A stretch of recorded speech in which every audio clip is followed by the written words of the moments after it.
बिस्मिल्लाहिर्रहमानिर्रहीम, अस्सलाम वालेकुम। उम्मीद है आप लोग बिल्कुल खैरियत से होंगे। फ़हीम फूड मैजिक की तरफ से आपकी खिदमत में हाजिर हूँ।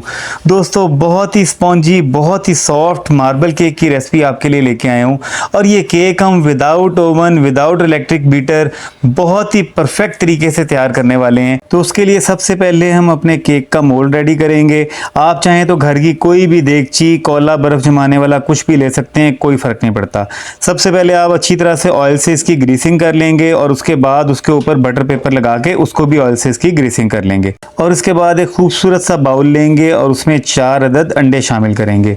और अच्छी तरह से आपने इनको हाथ वाले बीटर के साथ या आपकी जो मिक्सी होती है इसे अच्छी तरह से आपने इसको मिक्स कर लेना है। ठीक है, जब अच्छी तरह से ये बीट हो जाए और आपको लगे कि बड़े फ्लफ़ी से हो गए हैं, तो उसके बाद अब इसके अंदर हम शामिल करेंगे पौना कप चीनी का। और पिसी हुई चीनी शामिल कर रहा हूँ ताकि जल्दी से और आराम से घुल जाए। आप चाहें तो दूसरी चीनी भी इस्तेमाल कर सकते हैं, लेकिन उसके लिए आपको ज़रा फिर इसको शेक करने में टाइम लगेगा।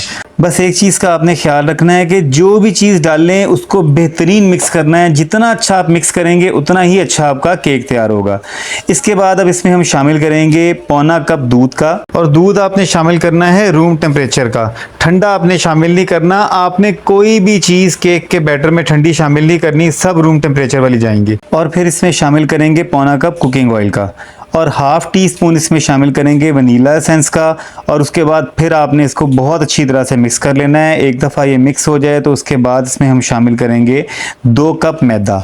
और मैदा जो है वो आपने अच्छी तरह से छान के शामिल करना है, छाने बगैर आपने इसके अंदर मैदा नहीं शामिल करना, वरना केक आपका अच्छा नहीं बनेगा।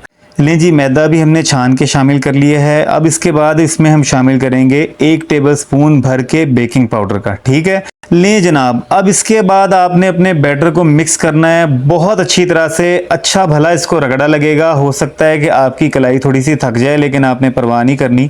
जितना अच्छा हम इसको मिक्स करेंगे, जितनी इसके अंदर से हम एक एक लम्प्स को ख़त्म कर देंगे, बिल्कुल स्मूथ बैटर तैयार करेंगे, उतना ही ज़बरदस्त सॉफ्ट और स्पॉन्जी आपका केक तैयार होगा। तो आपने बहुत अच्छी तरह से इसको मिक्स करना है। 2, ढाई, 3 मिनट इसको लगेंगे ताकि आपका स्मूथ सा बैटर तैयार हो जाए। ये देखें, बिल्कुल इस तरह से जनाब आप चेक कर रहे हैं, इसकी कंसिस्टेंसी बिल्कुल परफेक्ट कंसिस्टेंसी है इसकी। ये आपका रेडी हो चुका है। अब आप एक अलहदा से एक छोटा बाउल लेंगे और इस बैटर में से तकरीबन 3/4 या इससे थोड़ा कम ज़्यादा कोई फ़र्क नहीं पड़ता, आप थोड़ा सा पोर्शन अलहदा कर लेंगे। ठीक है जी। और जो बैटर हमने अलहदा किया है इसमें हम शामिल करेंगे 1 टेबलस्पून कोको पाउडर का। और इसको आपने फटाफट से मिक्स कर लेना है, क्योंकि केक के बैटर को ना ज़्यादा देर स्टे नहीं देते होते। तो अभी आपने देखना है कि हमने जब इसके अंदर कोको पाउडर ऐड किया है ना, तो ये थोड़ा सा फिर थिक हो जाता है। तो इसके लिए आपने सिर्फ 1 टीस्पून इसमें दूध और शामिल कर लें, ताकि ये बैटर भी दूसरे बैटर के बराबर कंसिस्टेंसी इसकी हो जाए। लें जी, अच्छी तरह से ये मिक्स हो चुका हुआ है। लें जी, अब बहुत अहम स्टेप है हमारा, जो हमने मोल्ड रेडी करके रखा हुआ था ना, अब हमने सबसे पहले इसके अंदर अपना जो बैटर तैयार किया था वो शामिल करेंगे इस तरह से। और उसके बाद फिर थोड़ा सा दूसरा चॉकलेट वाला बैटर हम इस तरह से शामिल करेंगे। बहुत आराम से आपने डालना है इसके अंदर। आप चेक कर रहे हैं कितनी ज़बरदस्त कंसिस्टेंसी है हमारे बैटर की जो हमने रेडी किया हुआ है। और इसके बाद बारी बारी एक एक करके बिल्कुल इस तरह से आपने दोनों बैटर जो हैं वो शामिल करते हुए चले जाने हैं। और देखें, बड़ी खूबसूरत से आपको इसके अंदर इसके सर्कल्स नज़र आ रहे हैं। बस इस चीज़ का आपने ध्यान रखना है। और ये कोई मुश्किल नहीं है, शायद देखने में आपको लग रहा हो, लेकिन ये इस तरह से आपने सारा मेज़ा अपना जो है वो मोल्ड के अंदर शामिल कर लेना है। और एक काम जो आप भूल गए हैं वो ये कि मेरे चैनल को सब्सक्राइब भी कर देना है और लाइक करके दूसरों को शेयर कर देना है। अब अपने मोल्ड के साइज़ के हिसाब से आपने एक देगची लेनी है और उसके अंदर आपने कोई भी स्टैंड इस तरह रख देना है। अगर ये ना हो तो आप प्लेट भी उल्टी करके रख सकते हैं।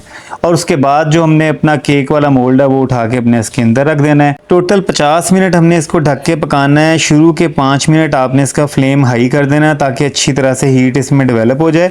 फिर उसके बाद आपने इसका बिल्कुल फ्लेम लो कर देना है, दम वाला। लें जी, 50 मिनट हो गए। अब हम अपने केक को चेक करते हैं। आपने इस तरह से कोई टूथपिक या कोई स्टिक लेके सेंटर में इसके मार के देखनी है। ये देखें, अगर बिल्कुल ड्राई निकले तो समझ लें कि आपका केक रेडी है। और हमारा केक भी बिल्कुल रेडी है। अब हम इसको निकालते हैं बाहर। ये अपने आप ही आराम से बाहर आ जाता है, लेकिन फिर भी एहतियात के तौर पे थोड़ा सा आप छुरी वगैरह से इसको हल्का सा अलहदा कर लें, वैसे ज़रूरत नहीं है। ये देखें बहुत इजीली बाहर आ गया है। अब सबसे पहले हम इसका ये बटर पेपर अलहदा करते हैं। माशाल्लाह आप चेक करें कितनी ज़बरदस्त इसकी लुक निकल के सामने आई है। बहुत ही ज़बरदस्त रेडी हुआ है, बहुत अच्छा बेक हुआ है हमारा केक। मैं आपको इसकी कटिंग करके दिखाता हूँ। माशाल्लाह देखें बहुत ही सॉफ्ट है और बहुत ही स्पॉन्जी है। बेकरी से 1000 गुना बेहतर हमारा केक घर में तैयार हुआ है, तो फिर आपको बाज़ार से पैसे खर्चने की कोई ज़रूरत नहीं है। माशाल्लाह बहुत ही ज़बरदस्त परफेक्ट तैयार हुआ है। आप इसको सेम रेसिपी के साथ घर में तैयार करें। बहुत जल्द अगली किसी रेसिपी में आपसे मुलाकात होगी। अपना ख्याल रखिएगा। अल्लाह हाफिज़।